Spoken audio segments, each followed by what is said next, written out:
C'est quand même un des plus grands paradoxes de l'apprentissage. Ouais, c'est vrai. Parfois, la pire chose à faire pour aider quelqu'un à s'améliorer, c'est de lui montrer ses erreurs. C'est super contre-intuitif, non? Complètement. C'est même déroutant pour la plupart des gens. Mais oui, parce on a cette conviction profonde que la progression, ça fonctionne un peu comme une équation mathématique simple, tu vois. C'est ça. Le modèle classique. Genre, on identifie un défaut, on l'expose de manière super logique, on explique comment le corriger, et hop, le problème est réglé. C'est propre, c'est clinique. Et pourtant, ça ne marche pas toujours comme ça. Pas du tout même. Exactement. Et c'est pour ça qu'aujourd'hui, on va faire une plongée approfondie dans la psychologie de l'apprentissage.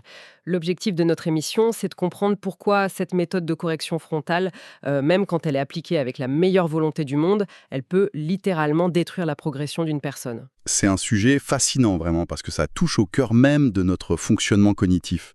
Et je pense que on a tous été confrontés à cette incompréhension à un moment donné. Ah, ça c'est sûr. Que ce soit un chef d'équipe qui essaie d'aider un collaborateur, un entraîneur avec son athlète, ou même juste entre amis, quoi.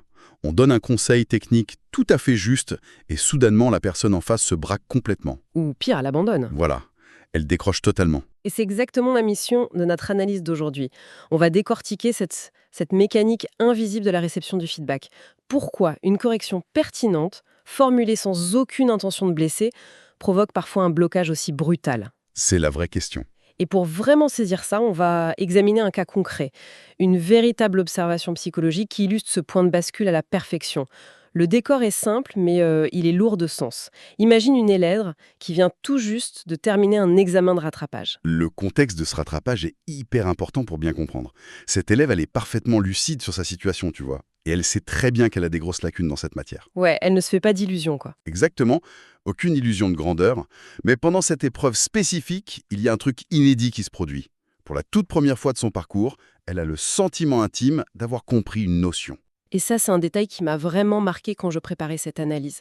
Parce que l'intention de cette élève, elle est extrêmement sincère. Absolument. Elle a travaillé seule, chez elle.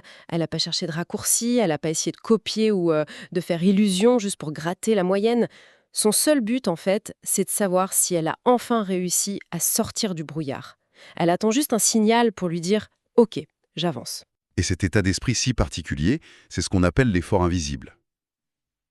L'effort invisible, d'accord. C'est un travail psychologique colossal qui précède l'évaluation, mais qui ne laisse aucune trace évidente sur le papier. Parce que si on regarde le résultat tangible, la réalité de sa copie, le contraste avec son ressenti intérieur est brutal. Ah ben oui, parce que si on se penche sur le devoir en lui-même, c'est encore très très brouillon pour le coup. Ah oui, c'est loin d'être parfait. Le travail est rempli d'erreurs évidentes, les concepts de base vacillent complètement, on remarque que les procédures sont appliquées de manière très mécanique, quoi. Elle suit les étapes mais sans vraiment piger pourquoi. C'est ça. Elle fait ce qu'elle a appris par cœur sans saisir la logique derrière. La cohérence globale de son raisonnement n'est pas encore stable. Un correcteur qui lirait ça rapidement pourrait juste se dire que c'est super insuffisant et passer à la suite. Ce qui est la réaction ultra classique du système. Mais en analysant ce cas, j'ai réalisé qu'il y avait un énorme épiège ici. Il y a une différence fondamentale entre ce devoir un peu maladroit et une copie totalement blanche, non? Et c'est toute la nuance, justement. Ce que cette copie démontre, ce n'est plus du tout de l'incompréhension totale. C'est un état cognitif très précis que la psychologie appelle une compréhension en construction. Une compréhension en construction. Exactement. Et c'est une phase d'une vulnérabilité extrême. L'individu vient tout juste de quitter le confort, bon, certes désagréable, mais le confort de l'ignorance totale. Il a commencé à assembler les premières pièces d'un puzzle complexe, mais l'image finale reste illisible pour un œil extérieur. Ah, cette notion de compréhension en construction, je la trouve tellement visuelle. Moi, ça me fait imaginer un chantier de construction. Ouais, l'image est bonne. Recouvert de mauvaises herbes. Ça représente l'incompréhension totale. Il n'y a rien à évaluer. Puis, le travail commence. Et à ce stade précis de la fameuse compréhension en construction, le terrain ressemble à un chaos total. C'est le bazar. Grave. T'as des parpaings montés de travers, du ciment qui déborde, il y a des échafaudages instables de partout. Pour un passant dans la rue, c'est super laid, c'est désordonné. On a l'impression qu'un coup de vent pourrait tout faire C'est s'effondrer. une analogie très juste. Et que voit le passant? Il voit les défauts à l'extérieur. Il critique les murs penchés, mais il ne voit pas que sous la terre, des fondations ont été creusées avec énormément d'efforts. Et par rapport au terrain vague de Haveil, ces murs de travers, c'est une avancée monumentale. Mais du coup, que se passe-t-il quand le système classique, et je parle autant de l'école que du monde de l'entreprise, se retrouve face à ces échafaudages vacillants? C'est là que la collision se produit fatalement. Le système est conçu pour évaluer un produit fini, ou du moins pour traquer l'écart entre la production et la norme qui l'attend. Ouais. Il ne voit pas la progression historique depuis le terrain vague, donc il s'attaque directement aux défauts visibles, aux murs de travers. Ce qui nous amène au moment vraiment critique de notre histoire, le moment du retour de la copie. La correction est rendue publiquement devant tout le groupe. Le fameux moment de vérité. L'évaluateur reprend les erreurs au tableau. Il y a des remarques techniques super précises, peut-être quelques soupirs un peu involontaires face à des fautes répétées, et là, les murs montés de travers sont exposés en pleine lumière devant tout le monde. Et ici, il faut absolument, mais absolument préciser un point pour comprendre la mécanique qui s'enclenche. Le professeur, ou le manager, n'a aucune intention malveillante. Aucune. Il est juste dans son rôle, quoi. Il décompose le problème pour expliquer comment le résoudre. Son but ultime, c'est vraiment d'aider. Mais, et c'est la grande leçon de cette analyse, l'intention bienveillante de celui qui corrige n'a strictement aucune importance face à la neurologie de celui qui est corrigé. Attends, la neurologie, hein, on ne parle plus juste d'une petite déception émotionnelle passagère, là. Non, non, c'est bien plus profond que ça. Dans ce contexte public, face à cette exposition de ses faiblesses, alors qu'elle a fourni un effort énorme, le cerveau de l'élève perçoit une menace sociale majeure. Une menace sociale? Ouais. D'un point de vue évolutif, la honte publique ou le rejet par le groupe, c'est assimilé à un danger vital. Le cerveau active immédiatement son mode survie. C'est l'amygdale, le centre de la peur et des émotions, qui prend le contrôle. Ah ouais, la fameuse prise d'otage de l'amygdale. Exactement.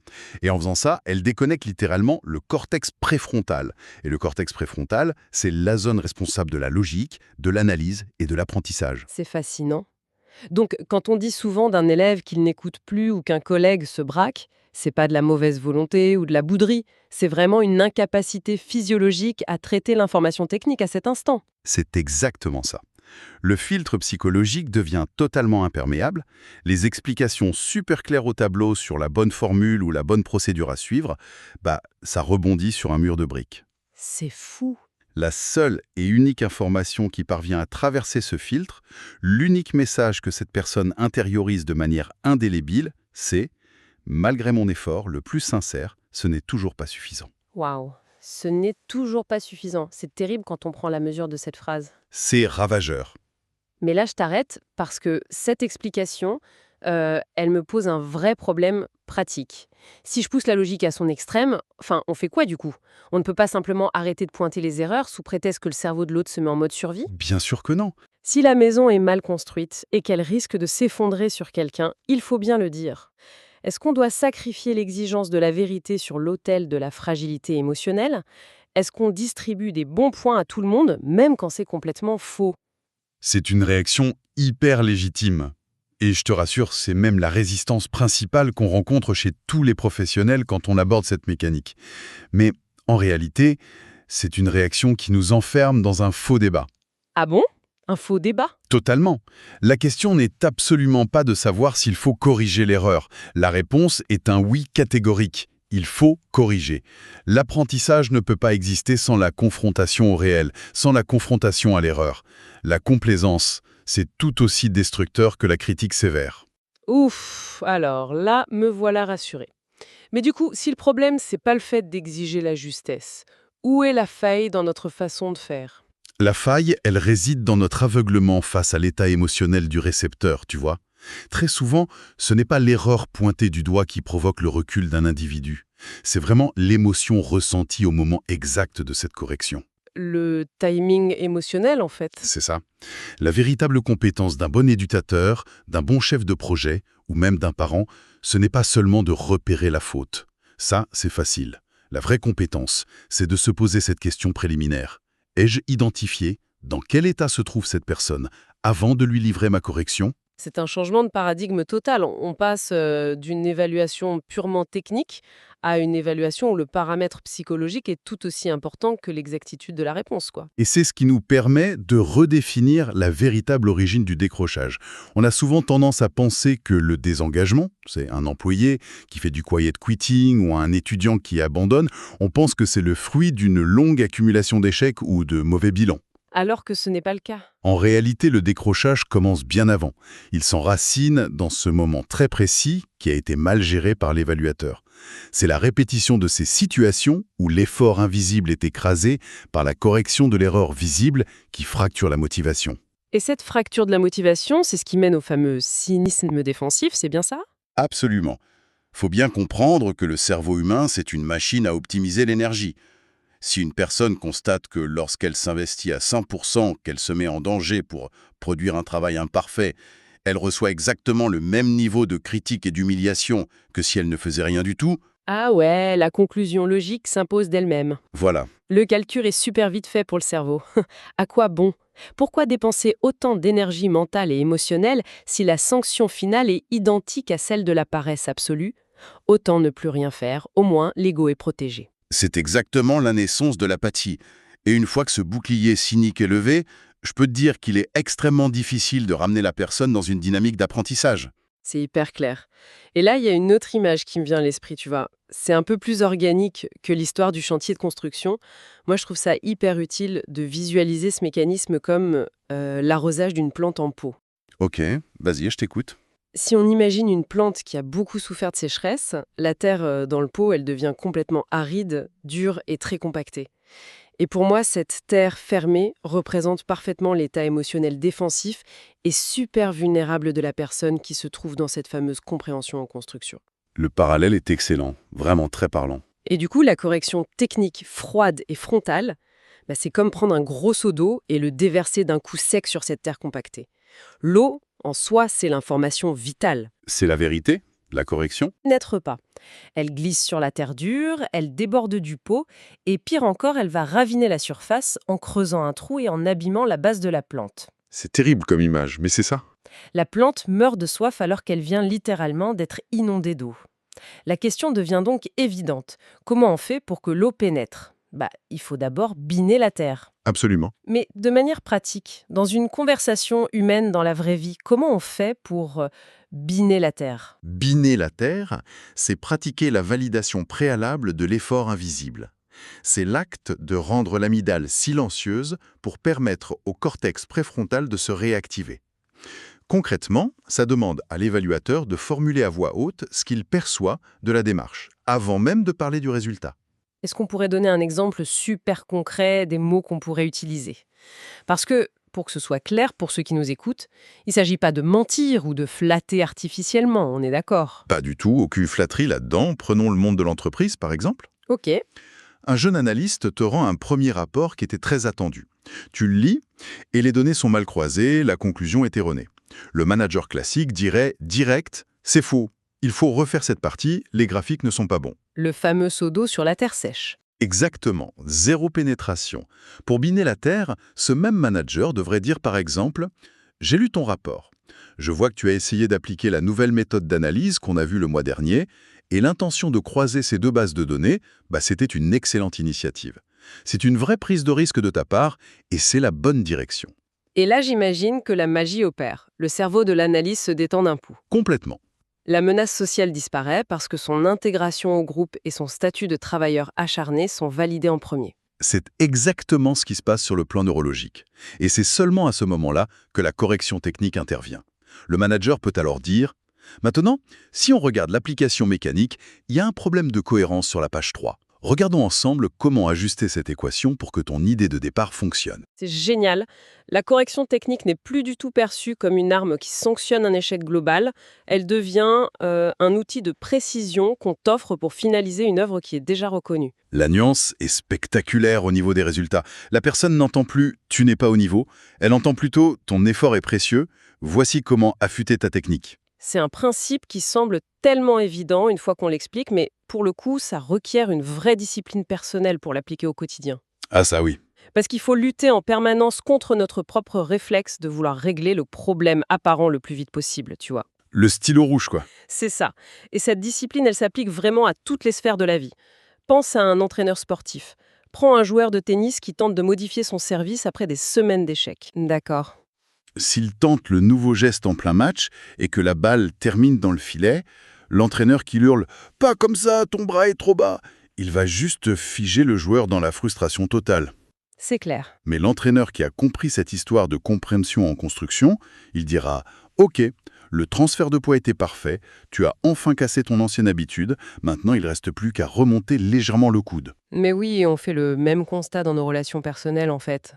Quand un proche essaye de changer un comportement un peu irritant, qui fait un effort massif de son côté, un effort invisible qui passe inaperçu, mais qui trébuche sur un tout petit détail, La dispute éclate. mais direct. Si on lui tombe dessus immédiatement pour ce détail, c'est la guerre assurée. L'absence de reconnaissance de la bonne volonté, ça précède toujours le rejet de la critique. C'est mathématique. Tout repose sur cette fameuse évaluation initiale de l'état du terrain. Une compréhension en construction, c'est pas un état cognitif neutre, c'est une zone de turbulence intense pour l'individu. L'ignorer, c'est saboter son propre travail de correction. Ce qui nous amène à une conclusion assez profonde, je trouve, sur notre rôle lorsque nous sommes en position de juger le travail ou les actes des autres.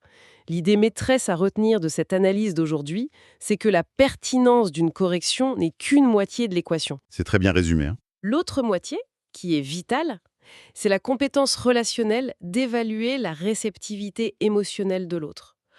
Prendre le temps de reconnaître l'effort de l'ombre, c'est pas de la mièvrerie, c'est pas de la faiblesse ou un nivellement par le bas de nos standards d'exigence comme on l'entend parfois, c'est au contraire de la très haute stratégie pédagogique et managériale. C'est même le seul moyen de maintenir l'engagement à long terme, car l'objectif final d'une correction, ça ne devrait jamais être de simplement prouver qu'une erreur a été commise. L'objectif, c'est de s'assurer qu'elle ne se reproduira plus tout en préservant le désir d'apprendre de la personne. C'est un équilibre super délicat, mais essentiel. Avant de refermer cette plongée dans les mécanismes de l'apprentissage, j'aimerais proposer une dernière piste de réflexion, un peu à contre-courant pour notre audience. Je t'en prie. On a longuement vu comment un moment mal géré lors d'une correction pouvait être l'étincelle tragique d'un décrochage, le fameux seau d'eau sur la terre aride. Mais si on inversait la perspective une seconde, C'est-à-dire, est-ce qu'il se pourrait qu'à l'inverse, un moment de validation parfaitement ciblé, tu vois, une reconnaissance inattendue et profonde d'un effort pourtant raté sur le papier, soit le catalyseur exact qui transforme un individu en difficulté en un futur expert? c'est une excellente question. Et si la clé de l'excellence ne résidait pas dans la traque implacable de l'erreur, mais dans l'art de savoir admirer les échafaudages de l'autre avant d'en critiquer les murs? Je trouve que c'est une pensée à méditer la prochaine fois que la tentation du stylo rouge se fera sentir. Une très belle conclusion. Merci à tous de nous avoir suivis pour cette réflexion et on se retrouve très vite pour une nouvelle analyse.